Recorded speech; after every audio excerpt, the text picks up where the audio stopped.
Jadi kejadian ini sekitar tahun 2020 pas masih pandemi COVID-19. Ada 3 remaja dari Jakarta, kita sebut aja namanya Riko, Bintang, sama Bima. Oh, cowok semua nih? Cowok semua. Oke. Mereka itu umurnya sekitar 20-23 tahun. Nah, mereka mau pergi sehari aja, pulang pergi keluar kota, tapi gak mau jauh-jauh. Karena waktu itu lagi ribet juga kan, lagi pandemi, dan kalau bisa yang deket-deket aja. Karena ke Bandung kan juga udah bosen. Akhirnya Bintang nyaranin buat ke Anyer aja main di pantai. Mereka bertiga mutusin untuk ke salah satu pantai di Anyer yang sepi dan view-nya lumayan bagus untuk sunsetan atau nyantai di sana. Perjalanan ke sana sekitar 3 jam dari Jakarta. Nah, karena mereka nggak pernah ke situ, sekitar jam 3 sore di daerah Cikoneng, Google Maps tuh nunjukin untuk kayak masuk ke gerbang gede gitu. Tapi isinya kayak komplek tapi terbengkalai. Nah, karena gerbangnya juga nggak dikunci, akhirnya mereka bertiga masuk ke sana. Karena Bintang yang megang Google Maps, akhirnya Riko nanya, "Lo yakin Tang lewat sini buat ke pantainya?" Terus Bintang tuh yakin banget, dia bilang, "Ini dikit lagi sampai kalau lewat sini." Akhirnya mereka masuklah lewatin gerbang itu. Pas mereka masuk, ternyata itu tuh villa semua isinya, jadi bukan komplek perumahan. Akhirnya mereka terus ngikutin jalan sesuai mapsnya.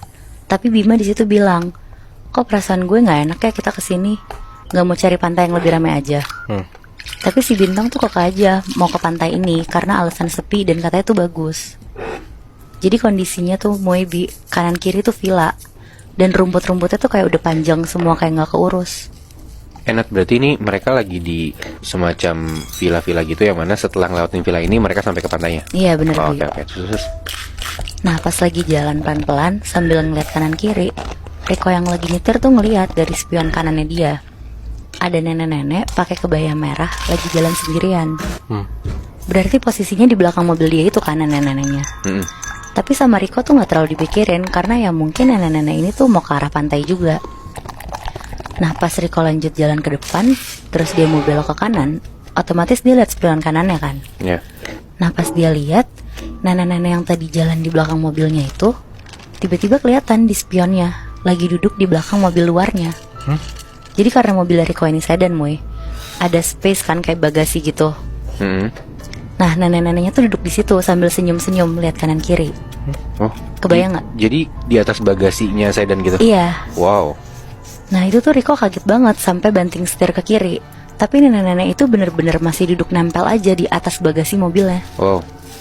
Akhirnya Riko bilang ke Bintang sama Bima untuk lihat ke belakang mobilnya dia dan ngasih tahu kalau ada nenek-nenek yang duduk di belakang mobilnya. Bima sama Bintang di situ langsung ngeliat ke belakang dan bilang ke Riko, "Hah, gila lo ya? Mana ada anjir, nggak ada apa-apa. Lo jangan nakut-nakutin gitu dong kok." Terus Riko kaget karena mereka tuh nggak bisa lihat apa-apa kan. Akhirnya Bintang bilang, "Udahlah, jangan macem-macem, kita kan mau ke pantai, jangan yang aneh-aneh lah bahasnya." Nah, akhirnya sekitar jam 4 sore mereka udah sampai nih di pantai itu. Di dekat pantai itu tuh ternyata ramai, Moebi. Kayak ada warung-warung, ada tempat makan seafood juga. Tapi karena mereka datang pas lagi pandemi dan hari kerja, jadi kebetulan pengunjung tuh cuma mereka aja. Jadi penghuni di sana banyak tapi nggak ada pengunjung. Iya benar. Oke. Terus. Akhirnya mereka cari spot lah di bawah pohon gede rindang biar adem. Si Riko buat tikar, terus mereka pakai itu buat tidur-tiduran. Nah, Bintang sama Bima nggak lama main air di pantainya. Riko tuh juga pengen ikut, tapi sorean lagi katanya, soalnya dia mau tidur-tiduran dulu, capek nyetir katanya. Pas dia lagi merem, kayak ada yang netes-netes gitu dari atas pohon kena bajunya Riko. Riko kaget, langsung kebangun, kirain hujan kan. Pas dia melek, di atas pohon gede itu ada nenek-nenek yang tadi numpang di mobil Riko. Lagi mangap, terus liurnya tuh netes ke bawah, ke bajunya Riko. Riko loncat, terus langsung lari ke Bima sama Bintang dan langsung bilang, "Sumpah, di atas pohon ada nenek-nenek, sumpah." Mereka berdua langsung nyamperin tempat Riko itu kan. Dan pas dilihat tuh gak ada siapa-siapa, Moebi. Sama sekali. Mereka bener-bener cuma bilang ke Riko, "Lo mah cuma kecapean aja kali, jadi halu dari tadi." Terus Riko tuh bilang, "Lo lihat deh, ini baju gue tuh basah, bau lagi." Jadi bajunya Riko tuh kayak bau anjir kayak gitu loh. Dan emang bajunya Riko tuh kelihatan basah. Nah, habis itu dia langsung ganti baju dan pindah tempat duduk. Jadi udah gak duduk di situ lagi. Terus dia bilang ke Bima sama Bintang untuk pulang sebelum gelap, karena dia males ngeliat macam-macam sendirian lagi kan. Karena dia udah ketakutan dan teman-temannya masih main air, akhirnya si Riko nih melipir, duduk di warung yang ada di sana. Dia mikir mending dia di dekat warga lokal aja lah daripada dia sendirian kan nungguin teman-temannya. Nah kebetulan yang jaga warung ini tuh kakek-kakek dan ada cucunya anak kecil kayak masih sekitar umur 9 tahunan lah. Di situ Riko ditanya-tanya datang dari mana dan tahu pantai ini tuh dari mana. Terus pas udah ngobrol lumayan lama, akhirnya Riko cerita ke kakek ini. Dari tadi pas OTW sini tuh dia ditumpangin sama sosok nenek-nenek. Dan pas dia lagi tiduran di bawah pohon gede itu, nenek-neneknya tuh ada lagi di atas pohon. Pokoknya dia ngerasa diikutin terus sama nenek ini. Anak kecil si cucunya ini ngedengernya tuh ketawa-tawa ke kakeknya. Riko bingung dong, kan soalnya dia cerita juga serius kan, nggak ada maksud bercanda. Iya, maksudnya serem gitu. Iya, tapi kenapa diketawain kan?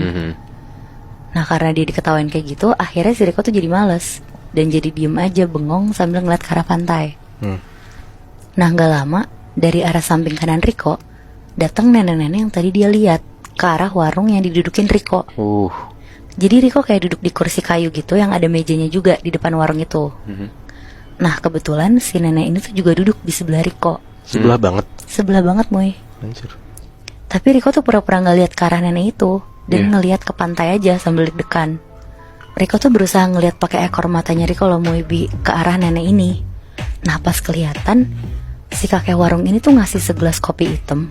Kopinya tuh pekat banget ke si nenek ini. Riko tuh kaget kalau si kakek ini tuh ternyata bisa ngelihat kan nenek-nenek ini. Akhirnya Riko nengok ke arah mereka. Pas Riko nengok kanan, nenek, kakek, sama anak kecil itu tuh ngeliatin Riko sambil senyum nyinyir gitu loh. Serem banget. Tapi tuh diem aja, nggak gerak sama sekali. Anjir. Di situ Riko lari kenceng banget sampai jatuh-jatuh ke pasir dan nyamperin orang yang ada di tempat makan seafood. Nafasnya dia tuh bener-bener terengah-engah banget sambil nanya ke mas-masnya itu. Mas, itu warung apa sih? Siapa sih yang punya? Kata mas-masnya, warung depan ya? Kosong mas, gak ada yang jual, pulang kampung orangnya. Terus, itu siapa? Kakek-kakek, anak kecil sama nenek-nenek. Nah, mas-mas seafood itu kaget terus bilang, wah itu mah emang sering berkeliaran di sini mas. Apalagi kalau ada orang-orang baru, mereka pasti seneng banget mas. Jadi tuh orang sana pun tuh gak tahu sosok itu tuh siapa. Tapi pernah beredar kabarnya. Katanya tuh ada kasus orang yang sengaja ditenggelamin pakai rantai yang ada pemberat batunya, Moy. Dan mungkin ada hubungannya sama sosok-sosok yang dilihat sama Riko itu. Karena Moy, sampai sekarang gue juga gak nemu nih berita siapa orang yang ditemuin di kasus itu. Apa jangan-jangan yang ditenggelamin itu nenek-nenek kakek sama cucunya? Nah gue juga gak tahu sih Moy. Tapi 3 sosok itu tuh muncul setelah ada kasus itu. Oh. Makanya mungkin ada hubungannya gitu ya. Nah bisa jadi.